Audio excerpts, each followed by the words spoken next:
Esqueça o presente. Você agora está num outro tempo e num outro lugar no passado. Encontra-se no início do primeiro século da era cristã. Numa vibração profunda de amor e de beleza. O século de Augusto, como se eternizou na história, é também o século do Evangelho, o século da Boa Nova.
Se os 12 apóstolos de Jesus formam um grupo bem diversificado no campo das aptidões pessoais, também gostam de exibir aos companheiros outras capacidades de realização daquilo que prega o mestre. Argumentos como destemor, resistência física e juventude são os mais expostos nas acaloradas reuniões na casa de Simão. A juventude, por exemplo, é exaltada pelo idealismo quente dos próprios jovens. Frequentemente, onde a humildade deveria ser bandeira, dividem os discípulos suas opiniões e discutem os projetos futuros pela imposição do grito, muito mais do que pelo ouvir a sensatez do outro. As ações e reações revelam a natureza de cada um. O Senado romano não faria melhor.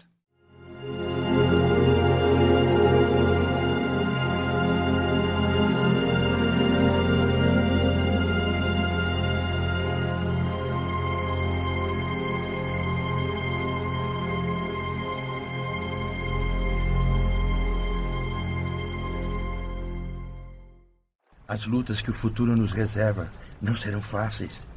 Inimigos poderosos, donos de conhecimentos e armas que nem de longe possuímos, vão nos atacar sem piedade. Por isso, guardo no coração o que Jesus nos ensina e nos braços a força que pode ser necessária. Meu irmão está certo. O que João está dizendo é que nós, os jovens, não devemos poupar forças na construção do reino de Deus neste mundo. Prometo, nesse momento, consagrar minha juventude inteira à causa do Cristo. Tanta vida ainda temos pela frente, que seríamos indignos dela, se não a dedicássemos completamente na destruição dos inimigos de Deus. Somos jovens. Iremos a terra inteira pregar o Evangelho do Senhor. Renovaremos todas as nações do mundo. Já se vê que João, seu irmão Tiago e Tadeu são os mais inflamados. A força e a inquietude dos jovens pode ser contagiante, mas nem sempre boas intenções representam boas ações, sobretudo quando são movidas por uma certa dose de preconceito. Logo que o Mestre nos permitir, sairemos da Galileia pregando a palavra divina. Não tenho dúvida que somos os únicos e mais aptos a executar missão tão nobre. Cabe a nós, mais do que nunca, levar adiante com total fidelidade os novos ensinamentos. Ah, meus amigos, são tantas possibilidades, tanto trabalho a fazer. Será que daremos conta? Você ainda tem dúvida? O que pensa a respeito, Tiago? Somos mais jovens, mais fortes. Levamos muita vantagem sobre Simão Pedro, por exemplo. Pobre chefe de família. Velho e sem energia. Preso aos deveres do lar, às tarefas do dia a dia. E quanto a Mateus? Não menos diferente e incapacitado. Vítima das obrigações diárias, dos pequenos deveres. Como podemos confiar a ele os serviços do Evangelho? Simão Pedro ouvia tudo a certa distância. cabisbaixo, humilhado. Oh, Pai, sinto-me cada vez mais fraco. Como poderei auxiliar Jesus em tamanha missão?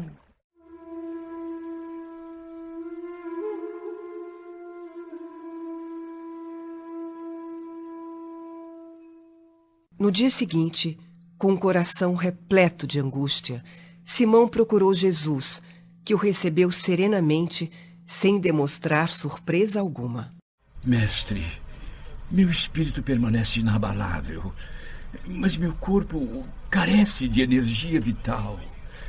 Vejo e ouço os jovens discípulos, compartilho de suas boas intenções, mas percebo que a disposição deles é muito superior à minha. Simão, o tempo, assim como a vida terrestre, nada mais é do que uma árvore grandiosa. A infância são seus verdes e esperançosos ramos. A juventude, suas belas e promissoras flores perfumadas. E se fôssemos contar o tempo neste mundo tão inquieto, quem seria o mais velho de todos nós? Só Deus saberia responder. E por acaso poderíamos perguntar a idade de nosso pai? A velhice, meu irmão, é realização, é o fruto da experiência e da sabedoria. Enquanto alguns ramos morrem logo ao primeiro raio de sol e flores caem à primeira brisa da primavera, o fruto será sempre uma bênção do Todo-Poderoso. Mas sinto no peito um certo receio quando me vejo preso aos mistérios da velhice. Pois não tema a si mesmo, Simão. Somente o fruto da sabedoria contém o doce mistério da vida. E sua fonte jamais se esgotará. Afinal, habita no infinito do reino de Deus. E quanto ao espírito, mestre? Ele sobrevive às mudanças do tempo e da vida? Na eternidade da vida espiritual, as ramagens e as flores não morrem nunca. Estarão sempre caminhando ao vento do fruto da edificação. Comparada à imensidão espiritual da vida, a existência terrestre é somente 1 hora de aprendizado na estrada infinita do tempo. É por isso que algumas vezes encontramos jovens que parecem ter milênios de experiência e velhos sem reflexão, muito menos esperança. A velhice é então, senhor, o objetivo do espírito? Não a velhice de sofrimento e amargura que se conhece na terra, mas a de sabedoria e amor edificados pela força da experiência. Lembre-se, Simão, de que o fruto perfeito é o frescor da ramagem e a beleza da flor, seguindo sempre o caminho divino entre a semente e o mel. Compreendo perfeitamente suas palavras, Jesus. Mas a verdade é que me vejo cada vez mais arruinado e velho. Escuta, Simão. Por acaso acha que os futuros jovens poderão fazer alguma coisa sem os trabalhos dos que agora estão envelhecendo? A árvore seria capaz de viver sem a raiz, a alma sem Deus? Sinto medo de não resistir aos esforços que minha alma se obriga a cumprir na tarefa de semear sua doutrina, mestre. Lembre-se apenas do esforço que cabe a você, meu amigo. Não se preocupe com a obra que pertence ao Todo-Poderoso. O mais importante é não se esquecer jamais que nossa tarefa é intransferível. E quanto a João e os mais jovens? Eles têm noção da importância de suas tarefas? João também será velho, e seus cabelos brancos contarão profundas experiências. Não se entristeça com as palavras dos mais jovens da terra. A flor no mundo terrestre pode também enfeitar o cortejo das ilusões. O importante é amar os jovens que cultivem o trabalho e a reflexão. Mas o que fazer? Como reagir aos mais impetuosos? Aos que desrespeitam e humilham os mais velhos? Não deixe de sorrir igualmente para os levianos. São crianças que carecem de cuidado. Abelhas que ainda não aprenderam a fazer mel. Perdoe os seus entusiasmos mesquinhos e sem rumo, como se deve esquecer os impulsos de um menino na inconsciência dos primeiros dias da vida terrena. Esclareça suas mentes e corações e jamais pense que outro homem poderá efetuar o esforço que cabe somente a você. Obrigado pelas palavras confortadoras, mestre. Sinto-me com o espírito renovado. Vá e jamais desanime, Simão. Um velho sem esperança em Deus é um irmão triste da noite. mas eu venho trazer ao mundo as claridades de um dia eterno.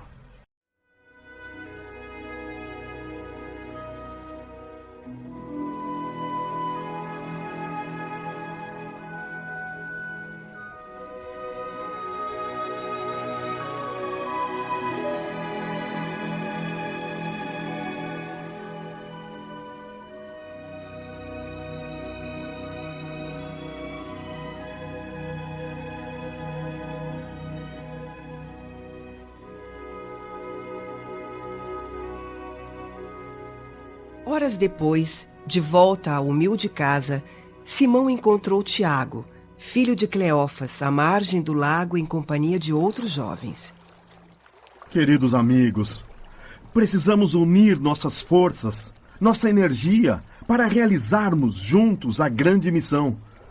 Somos jovens, com espírito brando e corpo são. Não podemos contar somente com a experiência dos que se dizem mais sábios, mas que, na verdade, não têm disposição física para tamanha tarefa. Tiago dirigiu as últimas palavras com os olhos voltados para Simão, que, sem se sentir ofendido nem enciumado, recordou os conselhos de Jesus. Passados alguns minutos, ao perceber que Tiago estava sozinho, ele se aproximou ternamente. Meu irmão, meu nobre amigo, estive refletindo enquanto ouvia suas gratas palavras. Será que o espírito tem idade? Não seria o Todo-Poderoso o mais velho de toda a criação? E quem entre nós teria a presunção de se igualar a Deus? Nenhum de nós. Um rapaz não seria capaz de realizar sua tarefa neste mundo sem ter aprendido com as experiências de seus pais. Não devemos nos limitar apenas às idades, mas aos objetivos sagrados de nossa vida, a fortalecer o reino divino em todas as almas. Tem razão, meu amigo. A ternura e a serenidade demonstradas por Simão deixou Tiago comovido. O velho apóstolo se aproximou do jovem idealista, sorriu e lhe envolveu num abraço tão fraterno quanto verdadeiro. A tarde cai. Uma leve brisa sopra no ar, levando a todos os corações a voz sábia do Messias. Enquanto isso, Simão observa na praia 2 crianças brincando ao mar. Concentrada nas palavras do mestre, a mãe delas não percebe que estão se distanciando, mas o velho pescador está atento. Logo se aproxima dos meninos. Venham, crianças. O mar é lindo, mas esconde muitos perigos. Sentem-se aqui nesta pedra enquanto ouvimos as palavras de Jesus. Muito obrigada, Senhor. Não reparei que meus filhos estavam tão longe. Venham comigo, crianças, e agradeçam ao amigo. Havia tempo que o velho pescador não se sentia tão realizado. Inspirado por uma sensação estranha e com a alma fortalecida, compreendeu que a felicidade daquela tarde não seria completa se as crianças houvessem desaparecido no fundo das águas. Uma sincera alegria invadiu seu espírito. Compreendeu com Cristo o prazer de servir, o júbilo de ser útil.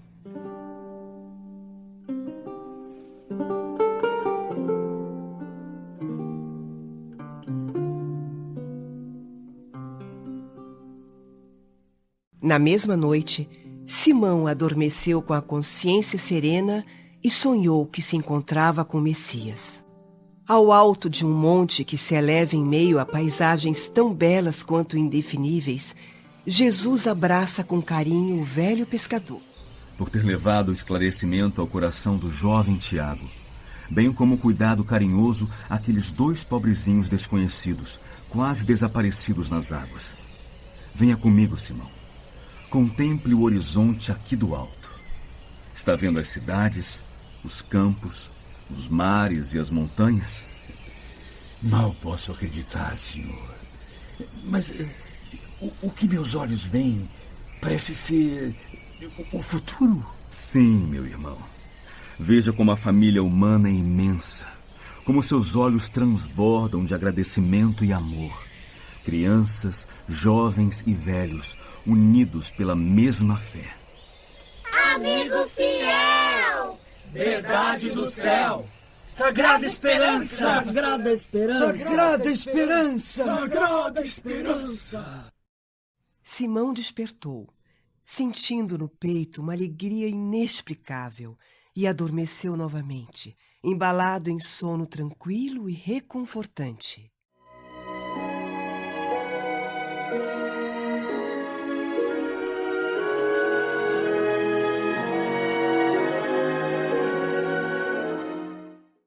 Na manhã seguinte, o velho pescador procurou Jesus. Beijou a humilde túnica do mestre, enquanto mal podia conter as lágrimas. Mestre, agora o compreendo. Na verdade, Simão, ser moço ou velho no mundo não interessa. Antes de tudo, é preciso ser de Deus. Boa nova.